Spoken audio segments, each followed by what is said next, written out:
Praise the Lord. Hindi बोलिए।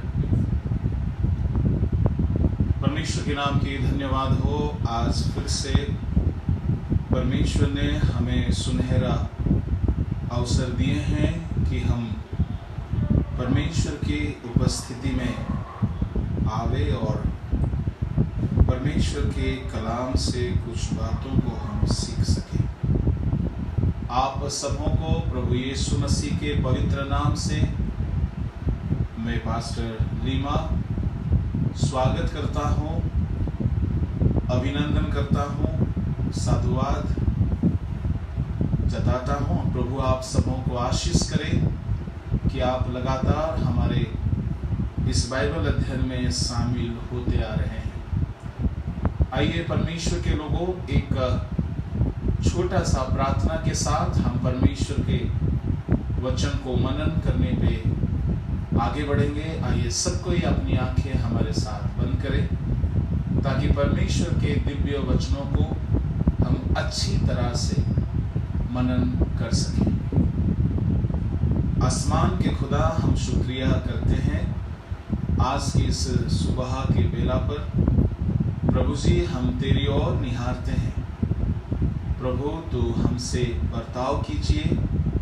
आज की इसी घड़ी की सेवा पर तेरी भारी अभिषेक हमारी जुबान से, हमारे होठों से बहने दे, ताकि सुनने वालों के लिए प्रभु तेरी आवाज सा एक अनुभव मिले, ताकि साक्षात परमेश्वर बात करने का सा एक अनुभव लोगों को महसूस हो। सारी रुकावटों को यीशु के नाम से हम रद्द करते हैं और प्रभु जी, हम तेरी भारी उपस्थिति को हम सराहते हैं, चाहते हैं, आशा रखते हैं। तू वक्ता है प्रभु, इसलिए इस घड़ी की सेवा पर तेरी सहायता दीजिएगा। तेरे हाथों में इस सारे बातों को हम समर्पण करते हैं। प्रार्थना यीशु के नाम से मांगते हैं, आमीन। परमेश्वर के नाम की धन्यवाद हो। लगातार हम कोई भी विषय को लेकर उसकी निदान, उसका निचोड़, उसका सारा एक्सट्रैक्ट को मनन करना पसंद करते हैं। तो उसी तरह से लगातार हम अध्ययन करेंगे और बुनियाद के विषय में वो हमारा ध्यान का विषय होगा कि बाइबल में बहुत सारे बुनियाद के बारे में लिखा गया है। बुनियाद एक ऐसा शब्द है जिस शब्द से एक मजबूती शुरुआत हो सकती है। परमेश्वर के नाम की धन्यवाद हो। बहुत सारा बुनियाद के बारे में बाइबल हमें साफ साफ बताती है। मैं आप सबों को एक बुनियाद के बारे में बताया था पिछले दिन, यानी परसों के दिन, कि वह बुनियाद मसीह यीशु है। मेरे प्रभु के लोगों, आज मैं आपके सामने बहुत सारे बुनियाद के बारे में जिक्र करना चाहूँगा। लगभग 10 से 11 बुनियाद, जो फाउंडेशन है, जो नींव है, उसके बारे में मैं आपके सामने रखना चाहूँगा, जो हमारी जिंदगी में उसकी जानकारी रखना बेहद जरूरी है। 10 से ज़्यादा है, मैं हो सके तो आपको 10 या 11 नाम से बता देता हूँ, ताकि उसके बाद फिर हम एक को अध्ययन करेंगे। जो पहला बुनियाद है, मसीह यीशु हमारा बुनियाद है। Christ is our foundation। पहला कुरिन्थ उसका 3 अध्याय, उसका 10 और 11 को एक बार पढ़ेंगे। परमेश्वर के उस अनुग्रह के अनुसार जो मुझे दिया गया, मैंने बुद्धिमान राजमिस्त्री के समान नींव डाली और दूसरा उस पर रद्दा रखता है। परंतु हर एक मनुष्य चौकस रहे कि वह उस पर कैसा रद्दा रखता है, क्योंकि उस नींव को छोड़ जो पड़ी है और वह यीशु मसीह है, कोई दूसरी नींव नहीं डाल सकता। यीशु मसीह हमारा नींव है, हमारा फाउंडेशन है। एक व्यक्ति के तौर पर जब कभी भी आप यीशु को ग्रहण करते हैं, आप किए हो, मैं किया हूं, तो उस घड़ी प्रभु यीशु मसीह हमारी जिंदगी में मानो एक मकान का बुनियाद के रूप में स्थान पाए हैं। तो प्रभु के लोगों, यीशु मसीह हमारी जिंदगी का एक फाउंडेशन है जिन पर सारा भार है। अगर आपने फाउंडेशन घर का बनाया तो आप पहले से हिसाब लगा लेते हो कि फाउंडेशन कितना मजबूत होना चाहिए, ताकि उसके आधार पे ऊपर वाला स्ट्रक्चर को आप बनाते हो। क्योंकि फाउंडेशन जब बनता है तो उसी का मजबूती के आधार पर ऊपर वाला मकान को, इमारत को आप बनाते हो। परमेश्वर के नाम की धन्यवाद हो। मैं आपसे कहना चाहूंगा, हमारे प्रभु यीशु मसीह हमारा फाउंडेशन है। वो हमारा सनातन परमेश्वर है, वो हमारा मजबूत पन्हा है। वो हमारा कितना मजबूत फाउंडेशन है। अगर उसको हमने, यीशु को हमने अगर हमारी जिंदगी का बुनियाद बनाया तो फिर हमारा घर तो टिकेगा ही टिकेगा। कैसे हम कह सकते हैं हमारा घर टिकेगा? क्योंकि यीशु मसीह के बारे में लिखा गया है कि वह कैसा चट्टान है जिस पर हमारा फाउंडेशन खड़ा है, जिस पर हमारा मकान खड़ा है। वो कैसा चट्टान है, किस तरह का पत्थर है वो। अगर आप उसके बारे में देखना चाहोगे तो जरूर हम दिखेंगे। आप पढ़ सकते हो। कौन सा पढ़ेंगे? यशायाह उसका 28 का 16 को पढ़े।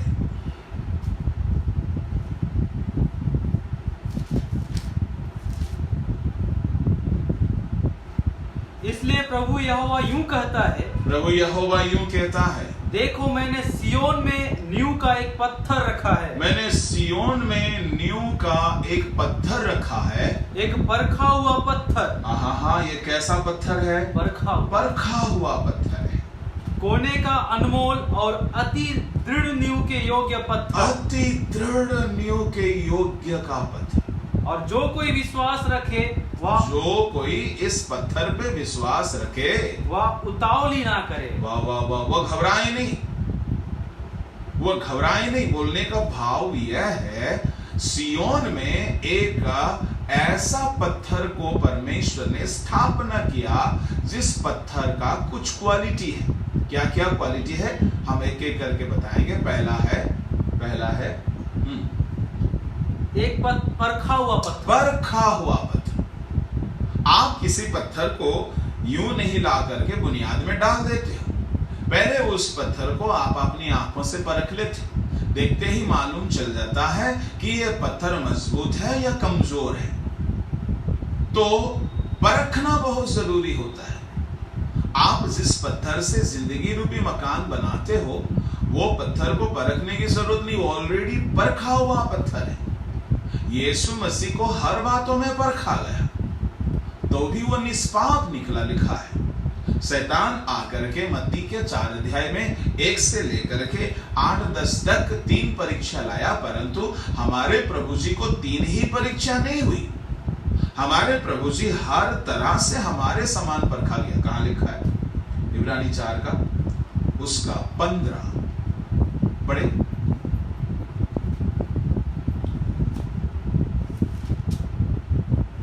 क्योंकि हमारा ऐसा महायाजक नहीं जो हमारी निर्बलताओं में हमारे साथ दुखी ना हो सके, वरन वह सब बातों में हमारे समान परखा तो गया। वह सब बातों में हमारे समान परखा तो गया, तो भी निष्पाप निकला। वाह वाह वाह, क्या बात है।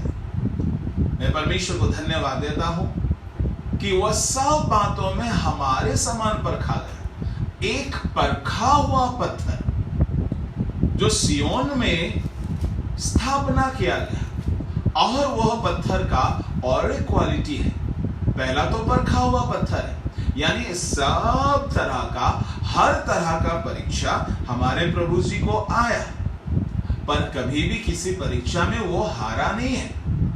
अगर हर परीक्षा में पास हुआ बंदा को आप अपना गुरु बनाते हो, हर परीक्षा को जीता हुआ बंदा को आप अपना मेंटर बनाते हो, तो आप कभी हारने वालों नहीं है। आप नहीं हारोगे, हारने वालों में से आप नहीं है। तो परखा हुआ पत्थर को अगर हम अपनी जिंदगी की बुनियाद में अगर हम प्रयोग में लाएंगे तो हमारे घर कितना मजबूत बनेंगे। ये परखा हुआ पत्थर है। दूसरा क्या है? कोने का अनमोल पत्थर है, बड़ी महंगा पत्थर है, सस्ता नहीं है ये। और तीसरा क्या है? अति दृढ़ नींव के योग्य पत्थर। अति दृढ़, वाह, यानी सॉलिड स्ट्रॉन्ग क्वालिटी वाला पत्थर है। चौथा है नींव के योग्य पत्थर, मतलब है फाउंडेशन के लायक पत्थर है। तो मेरे प्रभु के लोगों, मेरा कहने का भाव यह है कि यीशु मसीह को जो परखा हुआ है, हर परीक्षा को जय पाया हुआ है, शैतान की परीक्षा को, पाप की परीक्षा को, प्रलोभन की परीक्षा को, हर तरह का परीक्षा को वह जय पाया है,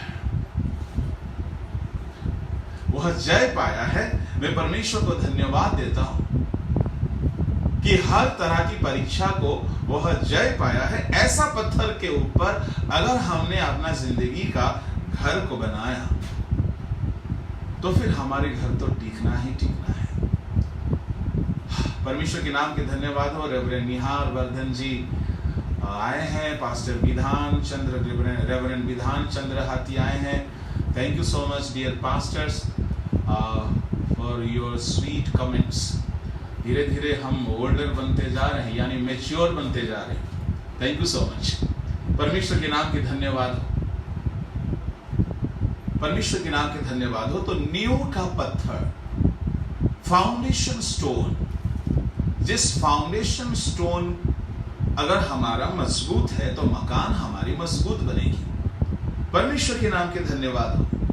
तो आज मैं आपको 10 या 11 स्पिरिचुअल फाउंडेशन स्टोन के बारे में नाम से बताना चाहूंगा। उसका एक्सप्लेनेशन शायद मैं आज नहीं दे सकता, क्योंकि आज ऐसे ही 7-8 मिनट हमारे बीत गई है।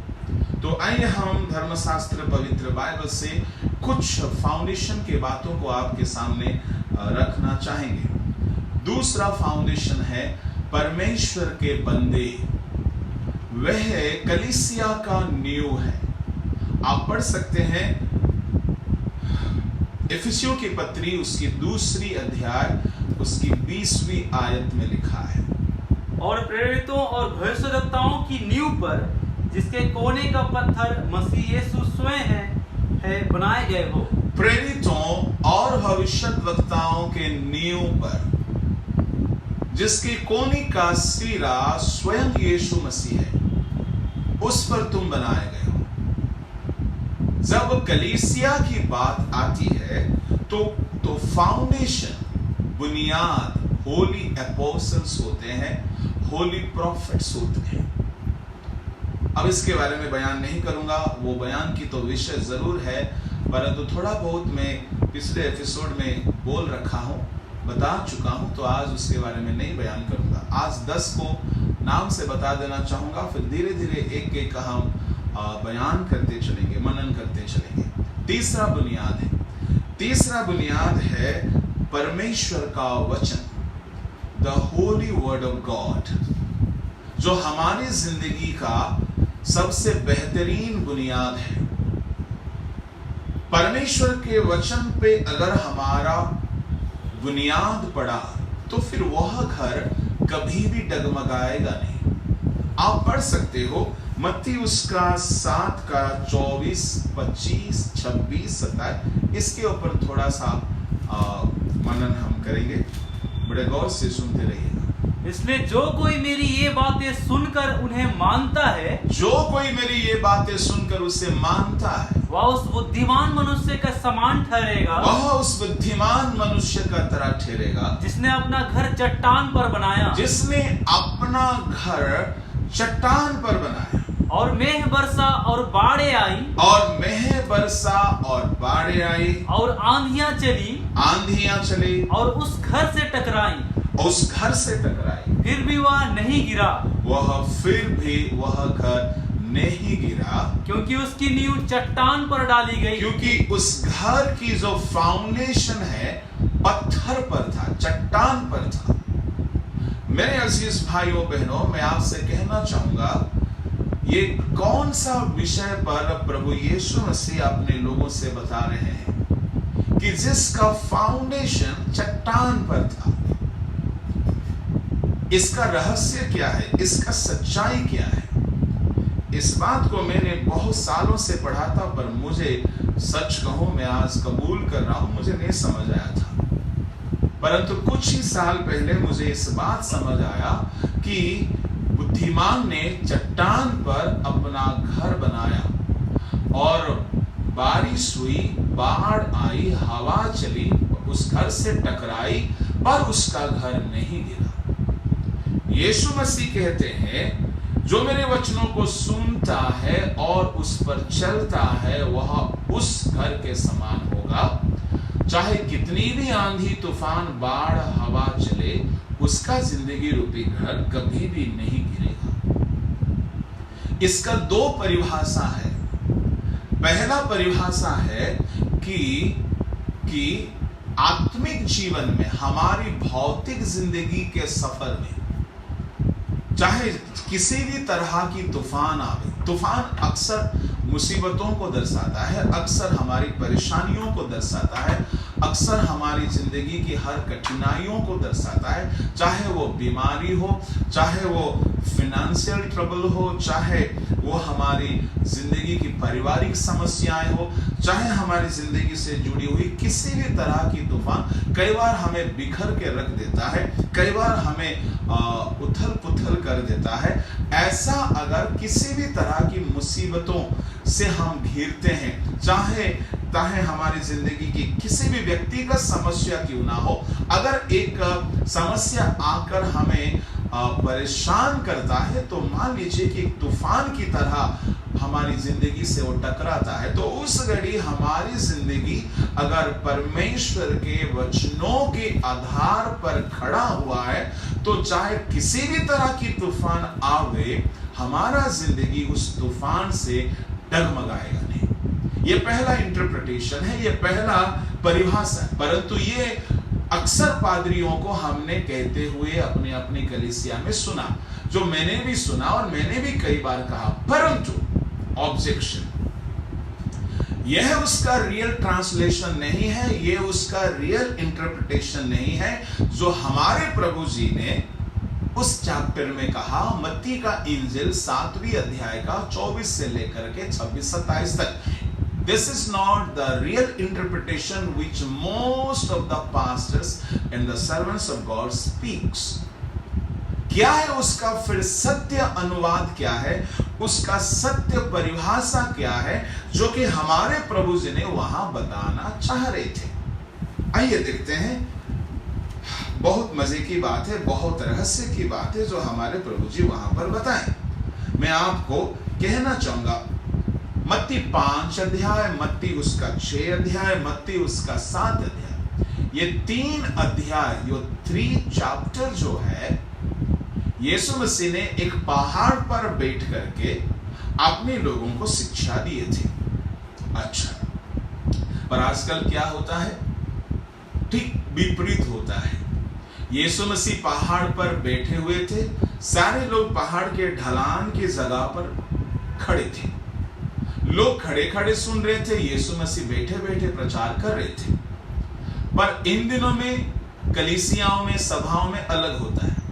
वक्ता महोदय खड़े होके बोलते हैं और श्रोतागण बैठे बैठे, सोते सोते, ऊँगते ऊँगते सुनते हैं। बिल्कुल विपरीत है।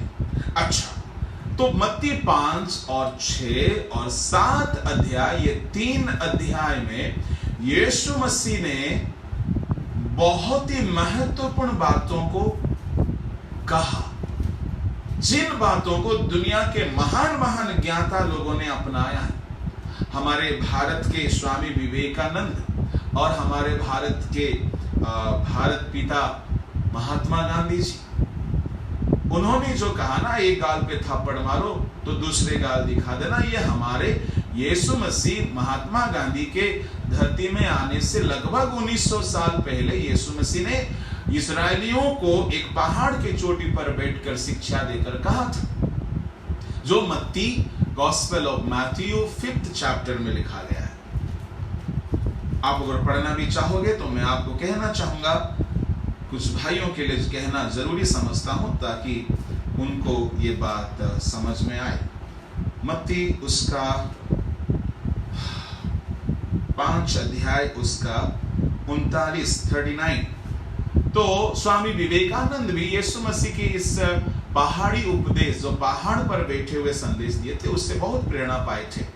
और भारत पिता हमारे महात्मा गांधी जी ने भी इससे प्रेरणा लिया कि अहिंसा की जो बात है, एक गाल पे थप्पड़ मारो दूसरे गाल भी दिखा देना, तो हिंसा का भाव नहीं चलाना। गौतम बुद्ध भी इससे प्रेरित हुए थे। तो परमेश्वर के नाम की धन्यवाद हो, परमेश्वर के नाम की महिमा हो। तो ये 5 और 6 और 7 अध्याय का जिस्ट क्या है, उसका सारांश क्या है? ये जो 3 अध्याय है, इस अध्याय में कंप्लीट बाइबल का निचोड़ को यीशु मसीह बता रहे हैं। शुरू होता है, धन्य है वे जो आत्मा में दीन है। पढ़ो मत्ती 5:3। धन्य है वे जो मन के दीन हैं, जो मन के दीन है, क्योंकि स्वर्ग का राज्य उन्हीं का है। यानी कौन स्वर्ग राज्य जा सकता है? धन्य है वे जो मन में दीन है। एक बंदा जब खुद को दीन करने लगता है, मन में नम्रता को लाने लगता है, मन को हम्बल करने लगता है, स्पिरिट को हम्बल करने लगता है, तो वह अपने गुनाहों को पश्चाताप करने लगता है। क्योंकि पहला राजा आप पढ़ोगे 21 का 28-29 में, आहाब ने नम्र किया तो पश्चाताप किया। उपवास में लोग नम्र करते हैं तभी पश्चाताप करते हैं। घमंडी व्यक्ति अपनी गुनाहों को कभी नहीं मान सकता, वह हमेशा अपनी गुनाहों को छुपाने की कोशिश करेगा। पर नम्र धन्य है वे जो मन के दीन है, मन में जो दीन होते हैं। आप अगर देखना चाहोगे लूका रचित सुसमाचार उसका 18वें अध्याय, वहां पर यीशु मसीह एक दृष्टांत देते हैं कि चुंगी लेने वाला और फारसी आराधनालय में गए थे, परंतु वहां पे चुंगी लेने वाला नम्र था और अपने सीने पर पीट पीट कर कहने लगा, हे प्रभु मैं पापी हूं, मुझे दया कर। उसको दया मिल गई, वो खुद को दीन किया। नम्र करने वालों को दया मिल जाता है, उद्धार पा लेते हैं। तो मत्ती 5 अध्याय से शुरू होता है उद्धार का संदेश, साल्वेशन से शुरू होता है। बड़ा गौर से सुनिएगा, गौर फरमाइएगा। मत्ती 5 अध्याय से शुरू होता है, यीशु मसीह का माउंट सरमन कहते हैं, इसको पहाड़ी उपदेश कहते हैं। यीशु मसीह वहां से शुरू करते हैं कि मन के दीन वाले लोग धन्य हैं। चुंगी लेने वाला कोई देखिए ना, वो मन को दीन किया तो धर्मी ठहर गया। पर फारूसी को देखो, अपने धार्मिकता पे घमंड किया, अपने उपवास पे घमंड किया, अपने दान दक्षिणा देने की बातों पे घमंड किया, तो वो तो अधर्मी ठहर गया। कई बार हमारी जिंदगी में स्पिरिचुअल प्राइड होती है। धन का घमंड, ज्ञान का घमंड, बुद्धि का घमंड तो आम इंसान के पास होता है, पर संत लोगों के पास, मसीही लोगों के पास, विश्वासी गणों के पास भी कई बार प्राइड होता है, जो उनकी टैलेंट के ऊपर घमंड करते हैं, उनकी धार्मिकता के ऊपर घमंड करते हैं। इसको हम नाम दे सकते हैं स्पिरिचुअल प्राइड। अगर हमारे अंदर में घमंड है तो हम कभी भी उद्धार नहीं पा सकते, साल्वेशन हमें नहीं मिलेगी, मोक्ष हमें नहीं मिलेगी, मुक्ति हमें नहीं मिलेगी। तो यीशु ने कहा धन्य है वे जो मन के दीन है। इसका मतलब है माउंट सरमन, पहाड़ी उपदेश यीशु मसीह शुरू करते हैं मन की दीनता की बातों से, यानी मुक्ति की बातों से, उद्धार की बातों से। पता है खत्म कौन सी बातों पे करते हैं? रैप्चर की बातों से, आगमन की बातों से, सेकंड कमिंग ऑफ क्राइस्ट की बातों से, जजमेंट की बातों से, कयामत की बातों से, दुनिया की अंतिम दिनों में क्या होगी और आखिरी में दुनिया का वो न्याय करेंगे, न्याय की बातों से वो खत्म करते हैं। इसका मतलब है पहाड़ी संदेश में उद्धार से लेकर के जजमेंट तक की बातें हैं, मुक्ति से लेकर के न्याय तक की बातें हैं, अंतिम न्याय। यानी एक दिन आएगा परमेश्वर सारे धरती के लोगों का न्याय करेंगे, तो न्याय की बातों से पहाड़ी उपदेश खत्म होता है। इसलिए मैंने कहा ये पहाड़ी उपदेश जो है हर व्यक्ति को अच्छा से पढ़ना चाहिए। बाइबल के सारा निचोड़, सारा संदेश, कहो तो extract of the Bible, complete Bible पहाड़ी उपदेश के अंदर पाई जाती है। तो उसमें से चट्टान पर बुद्धिमान ने बनाया अपना घर, ये बात कब आता है? जो चट्टान पर बुद्धिमान ने बनाया अपना घर हम गीतों में गाते हैं, संडे स्कूल में सिखाते हैं। ये बात यीशु मसीह का पहाड़ी उपदेश का अंतिम चरण में हम पाते हैं। आप अगर देखोगे तो मत्ती का सुसमाचार उसका 7वीं अध्याय, उसका अगर हम पढ़ेंगे 21 वचन से लेकर के 28 तक एक खास टॉपिक पर यीशु मसीह बातें करते हैं। अंतिम चरण यानी अंतिम मुद्दा था कि कयामत के दिन क्या होगा, अंत के दिनों में क्या होगा, लोग किस तरह से अंत के दिनों का सामना करना चाहिए। उस बातों को यीशु मसीह बताने के इरादे से 21वां पद से लेकर के 28-27वां पद तक एक खास बातों को 2 चरण में कहते हैं। आइए हम देखते हैं कि यीशु मसीह का अंतिम संदेश क्या था पहाड़ पर बैठे हुए। पढ़िए 21वां पद से। जो मुझसे हे प्रभु कहता है, जो मुझसे हे प्रभु कहता है, उनमें से हर एक स्वर्ग के राज्य में प्रवेश ना करेगा। उनमें से हर एक स्वर्ग का राज्य में प्रवेश नहीं करेगा, परंतु वही जो मेरे स्वर्गीय पिता की इच्छा पर चलता है। हे प्रभु। कई बार लोग अपने अपने प्रभु को बुलाते तो रहते हैं, हे प्रभु कहते तो रहते हैं। चाहे आप ईसा मसीह का नाम लो या किसी भी प्रभु का नाम लो, हे प्रभु तो कहते हैं। परंतु प्रभु तो कहते हैं, फिर झूठ भी बोलते हैं। प्रभु तो कहते हैं, फिर गाली गलौज भी करते हैं। प्रभु तो कहते हैं, नशा भी करते हैं।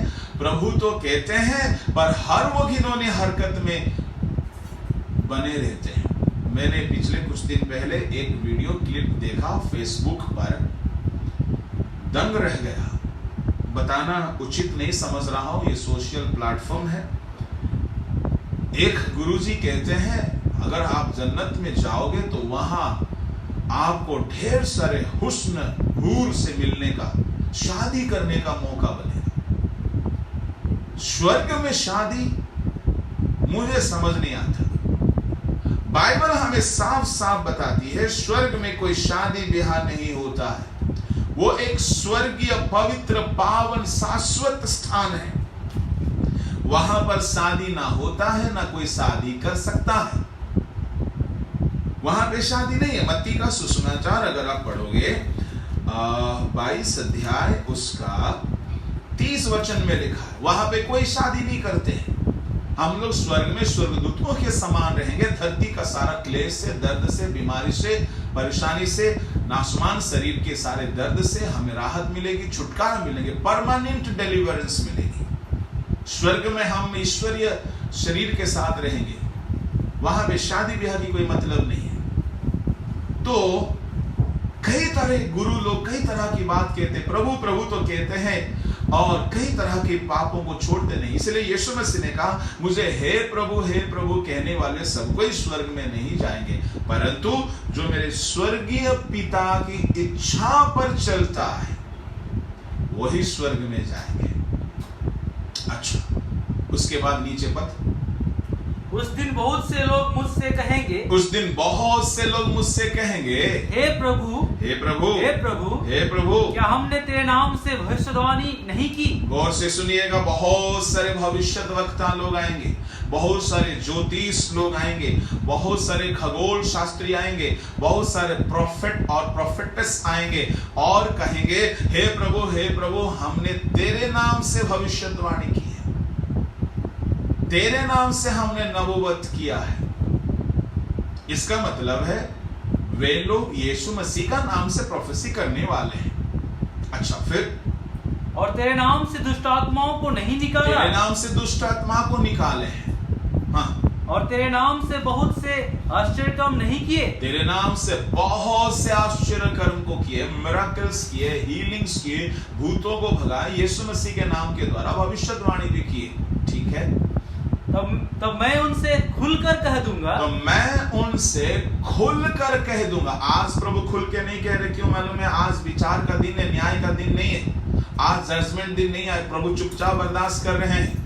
उस घड़ी प्रभु बर्दाश्त नहीं करेंगे, खुल के कहेंगे, यानी बिना पक्षपात का कहेंगे, मैंने तुमको कभी नहीं जाना, मैंने तुमको कभी नहीं जाना। हे कुकर्म करने वालों, मेरे पास से चले जाओ। ये बहुत बड़ा सोचने का विषय, मैंने तुमको कभी नहीं जाना। इसका मतलब है उनका परमेश्वर की साथ, परमेश्वर की पवित्रताई के साथ, परमेश्वर के पवित्र बाइबल के साथ उनका कोई रिश्ता नाता है ही नहीं है, रिश्ता और नाता है ही नहीं है। एक कंपनी में आप काम करते हो, आप अगर कंपनी में सच में अगर आपका अगर नाम एनरोल हुआ है तो जरूर कंपनी का मैनेजर आपको जानेंगे।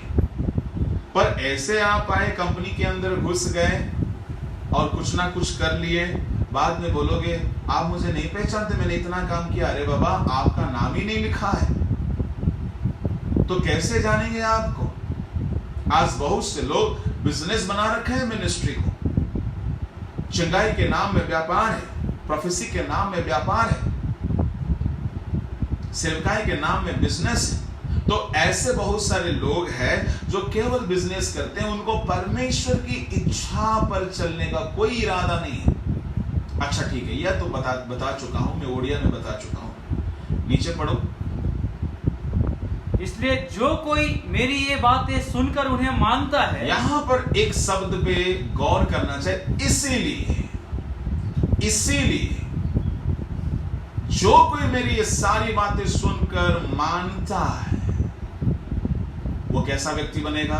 वह उस बुद्धिमान मनुष्य के समान ठहरेगा। बस रुक जाइए। इसीलिए वाला शब्द हम कब प्रयोग में लाते हैं? इसलिए एक ऐसा शब्द है कि कुछ घटना में गड़बड़ी है, कुछ बातों में गड़बड़ी है, इसीलिए मैं कह रहा हूं। बोलते हैं ना, अरे वहां जाओगे तो ऐसा होगा इसलिए मैं कह रहा हूं, वो खाओगे तो ऐसा होगा इसलिए मैं कह रहा हूं। कुछ बात जब गड़बड़ होने का रहता है तो हम इसलिए बोलते हैं, कुछ बातों को हम कंप्लीट करना चाहेंगे तब हम इसलिए शब्द को इस्तेमाल करते। इसका मतलब है 21 और 22 और 23 में कुछ बातें हैं कि हे प्रभु कहने वाला बातें, भविष्यवाणी करने वाली बातें, चंगाई छुटकारा का सेवा करने वाली बातें, हीलिंग मिराकल्स की सेवा करने वाली बातें, परंतु वे लोग स्वर्ग में नहीं जाएंगे। इसीलिए मैं कह रहा हूं, चंगाई तो करेंगे जरूर, भविष्यवाणी तो करेंगे जरूर, मिराकल भी करेंगे जरूर, बड़ा बड़ा सेवा करेंगे जरूर, परंतु वे स्वर्गीय पिता की इच्छा पर नहीं चलते, इस वो स्वर्ग लोक में नहीं जाएंगे। प्रभु जी कहते हैं, मैं तुमको कभी नहीं जानूंगा, मेरे सामने से दूर हो जाओ कुकर्मचारियों, कुकर्म करने वालों। ऐसे लोगों को स्वर्ग में स्थान मिलेगा ही नहीं। इसीलिए इसका मतलब है, अगर तुमको स्वर्ग में स्थान पाना है, न्याय का दिन में तुमको परमेश्वर न्याय करके तुम्हारा गलती का सजा देकर तुमको भगा ना दे, तुमको नरक की ओर धकेल ना दे, इसीलिए क्या करना है? जो मेरे वचनों को सुनता है और उस पर चलता है, वह उस व्यक्ति के समान है, उस घर के समान है जो मानो चट्टान पर अपना घर बनाया। मेरे अजीज भाइयों बहनों, मैं आपसे कहना चाहूंगा, इसीलिए हालेलुया, प्रेज़ द लॉर्ड। आप परमेश्वर के वचन को सुनो और उसके मुताबिक जीवन बिताओ, तो क्या होगा मालूम? एक दिन उसका 25 बढ़िया, और मेघ वर्षा और बाढ़े आए। एक दिन मेघ बरसेगा बाढ़ें आएगी और आंधियां चलेगी और उस घर से टकराएगी। मालूम है ये कब की बात है? मैंने कहा ना, अक्सर प्रभु के दासगण इसका इंटरप्रिटेशन देते हैं, जिंदगी में तूफान आएगी, बाढ़ आएगी, परेशानी आएगी, बीमारी, रोग, समस्या, financial crisis. No no no no no no no, ये तो बस लगता है तो कह देते हैं, but that is not the real interpretation. न्याय के दिन में परमेश्वर जब हमारा न्याय करेंगे, यानी अंतिम न्याय होगा, जब दुनिया खत्म होने के बाद सारे मानव जाति का जब न्याय होगा, उस दिन की बातें लिखा गया है। उस दिन मानो परमेश्वर का न्याय इस तरह होगा। कैसे होगा?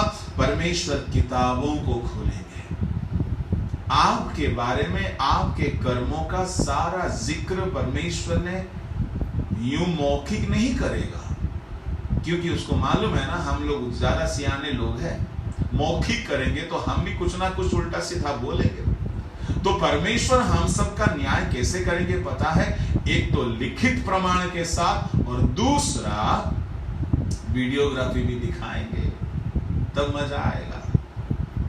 परमेश्वर मौखिक नहीं बोलेंगे, क्योंकि हमारे उठना, बैठना, चलना, फिरना, सारी चीजों को किताब में लिख के रखते हैं।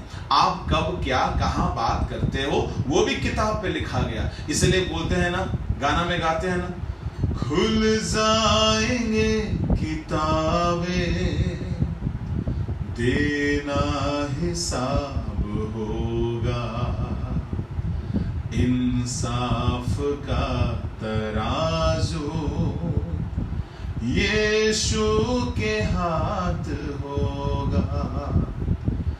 जो भी तू कर रहा है, यीशु वो देखता है। जो भी तू कर रहा है, यीशु देख रहा है। वो सारी चीजों को किताब में लिख कर रखे हैं। किताबें खोली जाएंगी।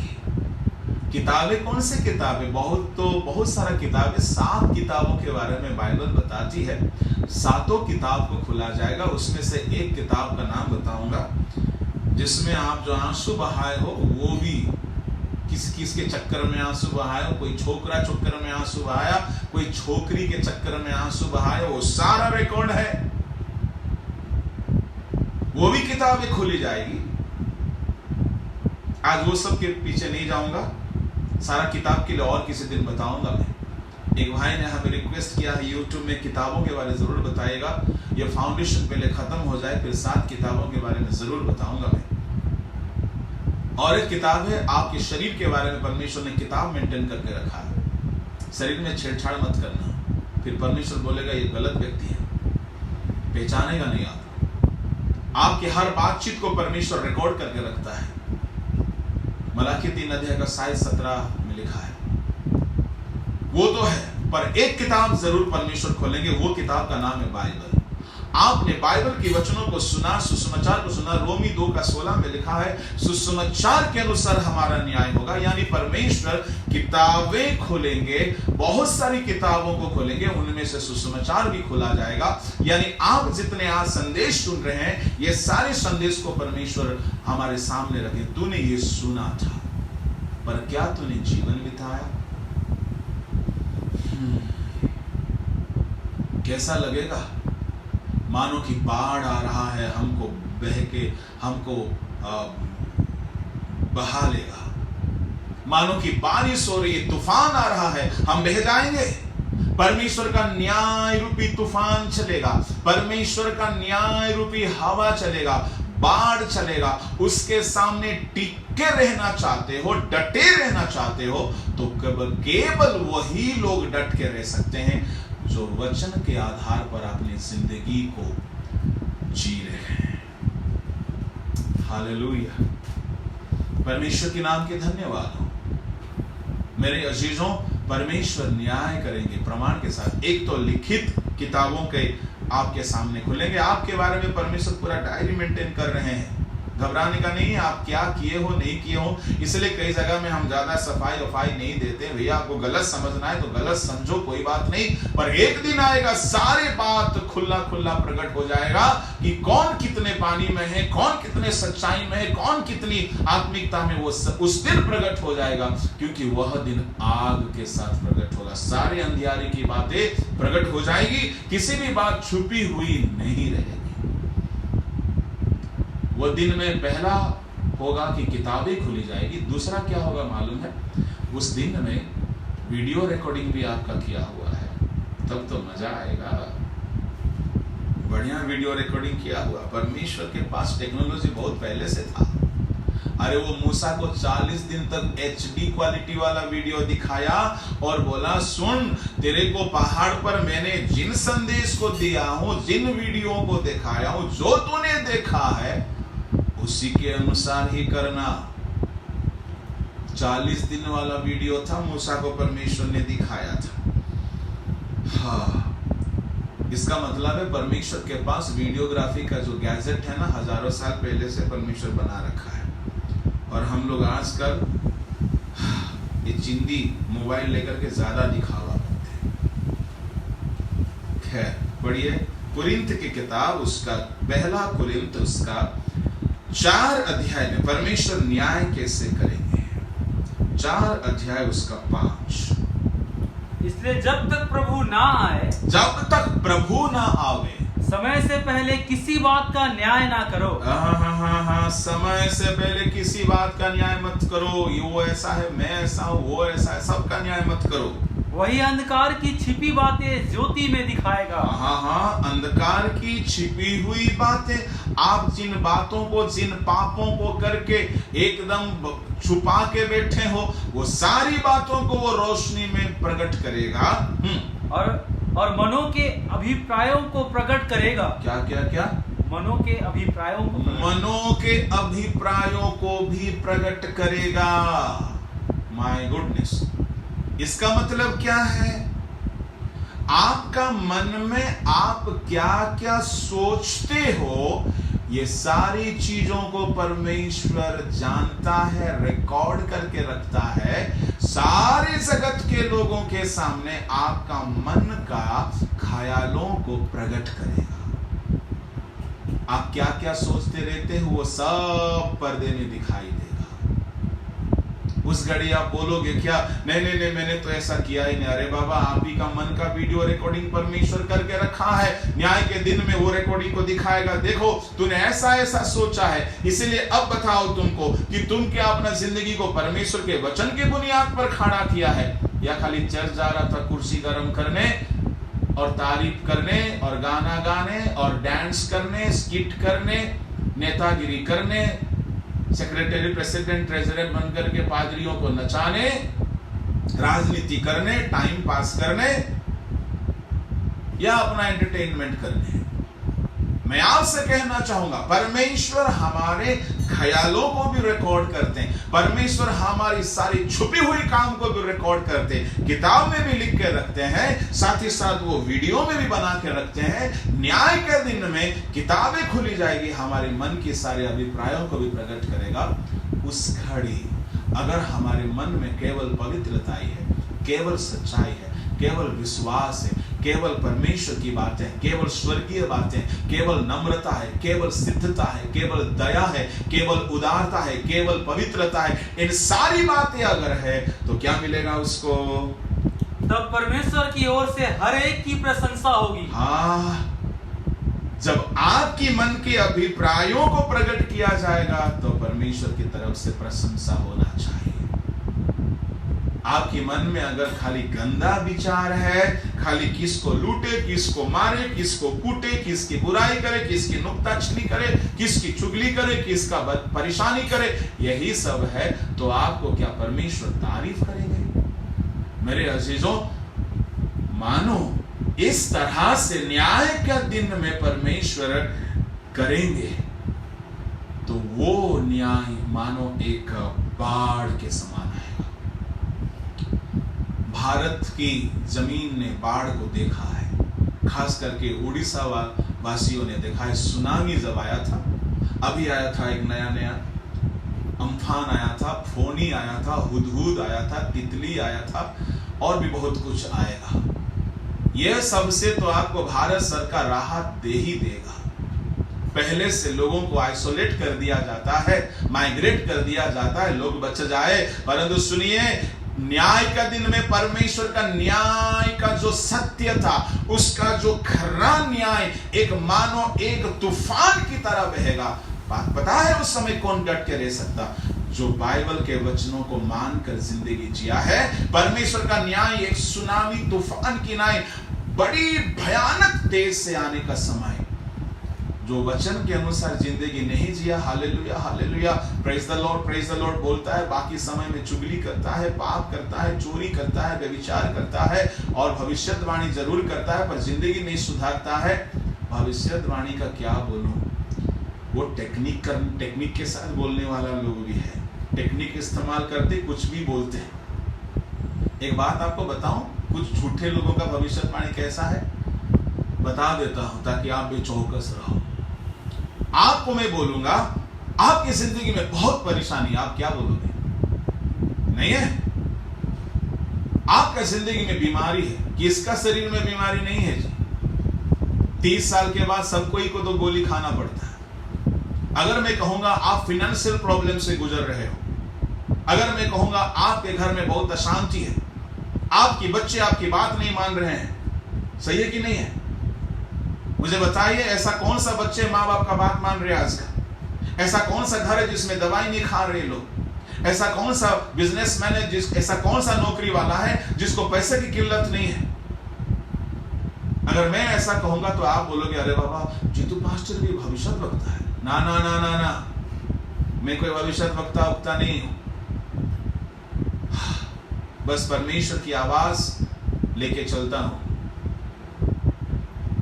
इस तरह से बेवकूफ बनाते। 2-4 बात अगर बता दिए, आपके घर में परेशानी है, आपके घर में अशांति है, आपके घर में झगड़े हैं, आपके घर में बीमारी है, आपके घर में फाइनेंशियल प्रॉब्लम है, परंतु याद रखिएगा परमेश्वर आपसे बोल रहा है, बोल के कुछ भी डरा देंगे तो आप तो डरवे करेंगे।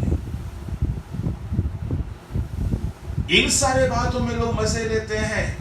आजकल ऐसा भविष्यवक्ता लोग निकला है, पर्स से पैसा निकलता, पेट कम करवाता, मोबाइल रिचार्ज करवाता मिराकिल से। मैं तो बोलूंगा थोड़ा हम लोग से भी करवा दो भैया, इन दिनों में लॉकडाउन में धंधा सब ठप है।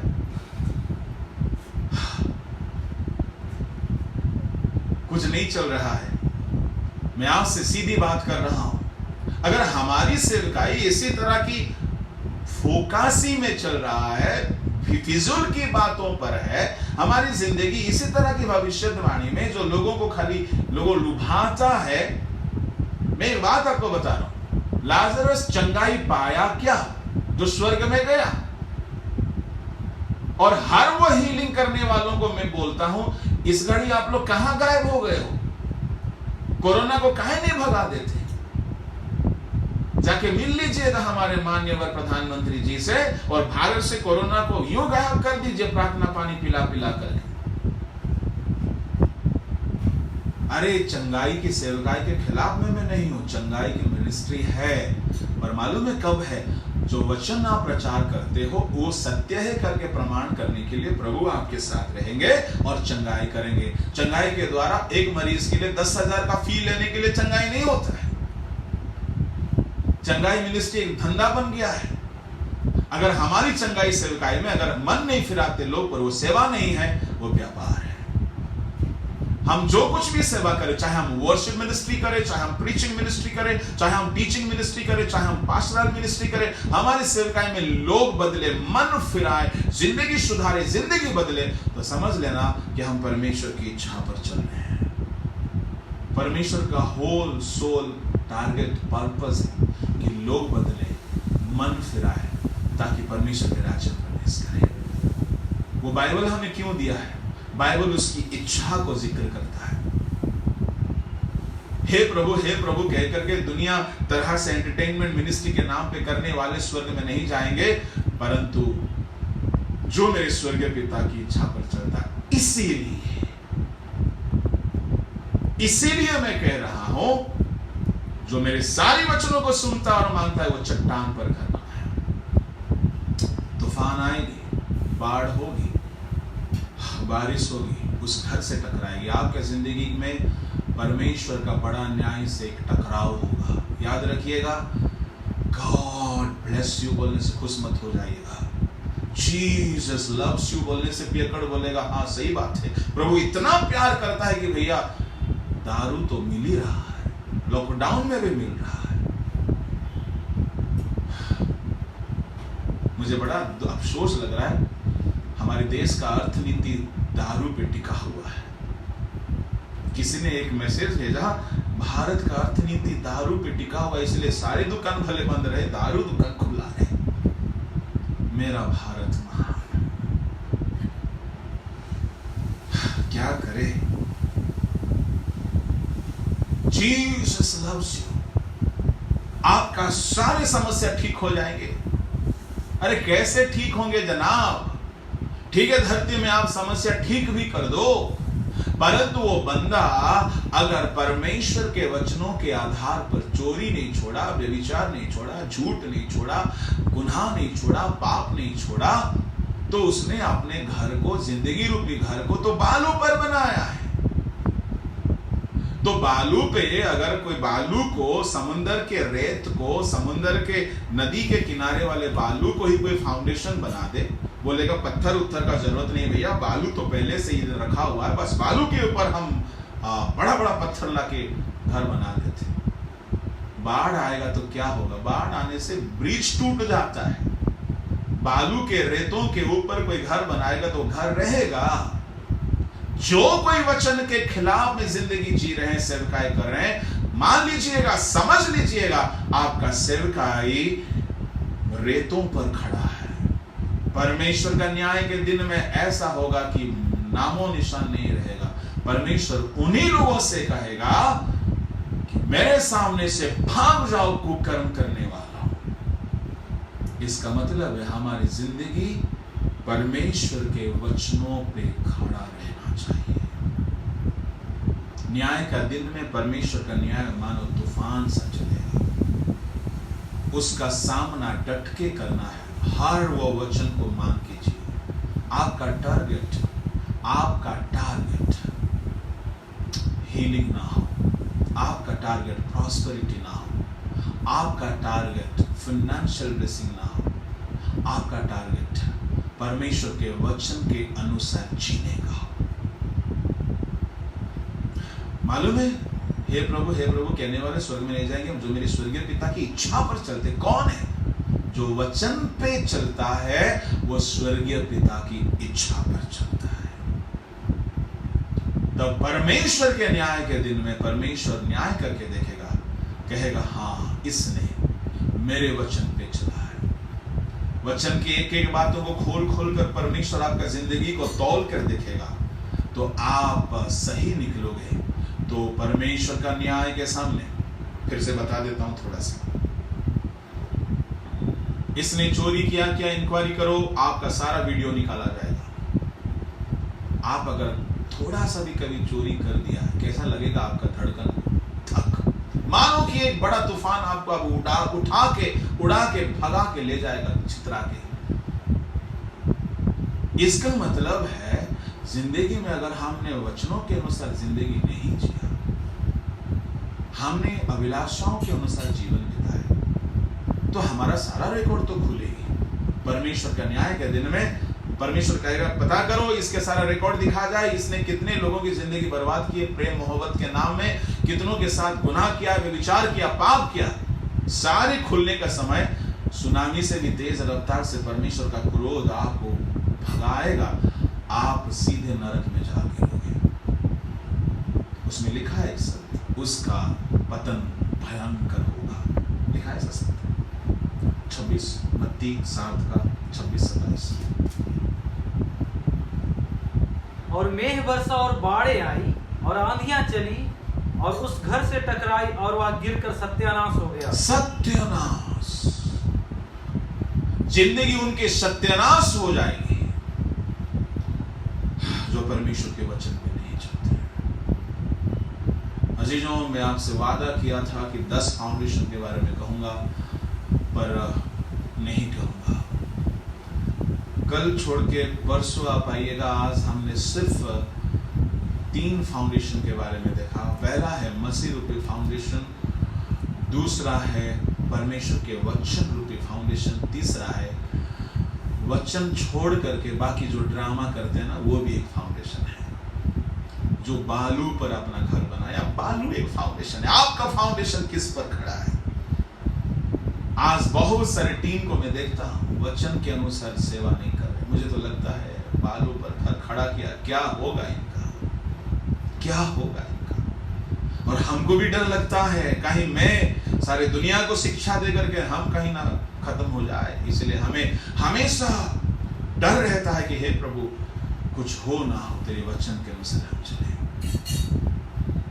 हमारा टारगेट न्याय के दिन में हमें मुकुट मिले, जीवन का मुकुट मिले, सिंहासन मिले, ढेरों आशीषों से परमेश्वर नवाजे।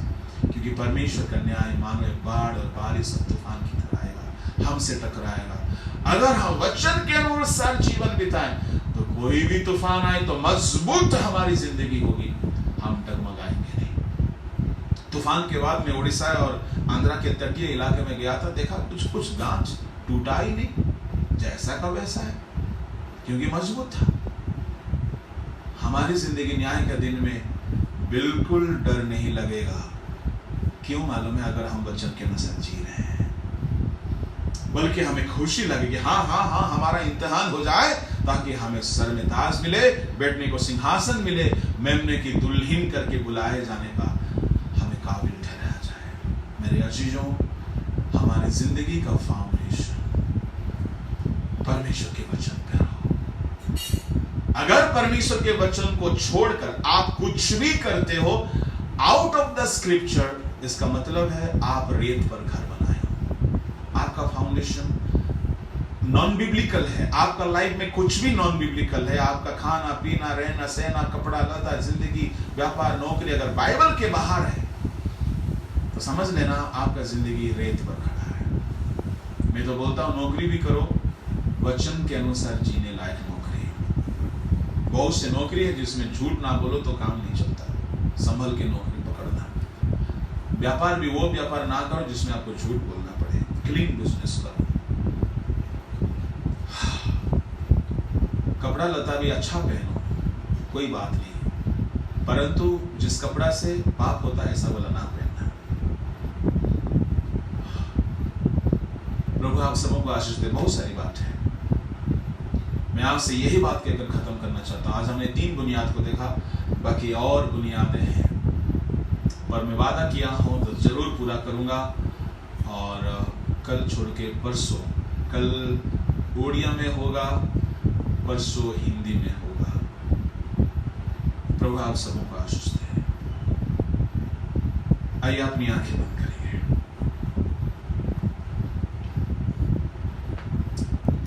आसमान का खुदा, हम धन्यवाद के साथ तेरे पास आते हैं। आज की सेवकाई पर तूने अनुग्रह दिया प्रभु जी, हम धन्यवाद करते हैं। सुने हुए वचन हर एक की जिंदगी में 100 गुना काम आए, ऐसे सहायता कर दीजिए। हालेलुया। प्रभु हमारी जिंदगी का मकान किसी तरह के मनोरंजन बातों पर नहीं, बेबुनियादी बातों पर नहीं, परंतु परमेश्वर तेरे वचनों पर खड़ा रहे। हम कुछ भी करें तेरे वचनों से ताल्लुकात रखने वाला काम करें, जिए चले। हमारा उठना बैठना, हमारा नौकरी, व्यापार, परिवार, स्वास्थ्य, सेवकाई, सारी बातें तेरे वचन रूपी बुनियाद पर खड़ा रहे, ताकि न्याय के दिन में तेरा न्याय का प्रकोप जब एक आंधी की तरह चलेगा, उस घड़ी प्रभु हम सामना करने पाए। वरना हम हे प्रभु कहते रह जाएंगे, तेरे राज्य में हमें स्थान नहीं मिलेगी, हमारा सत्यानाश हो जाएगा। ये सच्चाई को अनुभव से मालूम करके होशियार रह के चले, ऐसा दया कर दीजिए। सारे आदर महिमा हम तुझे देते हैं, धन्यवाद के साथ प्रार्थना यीशु के नाम से मांगते हैं, आमीन। God bless you all, thank you for watching, stay blessed. प्रभु आप सबको आशीष दे। हालेलुया।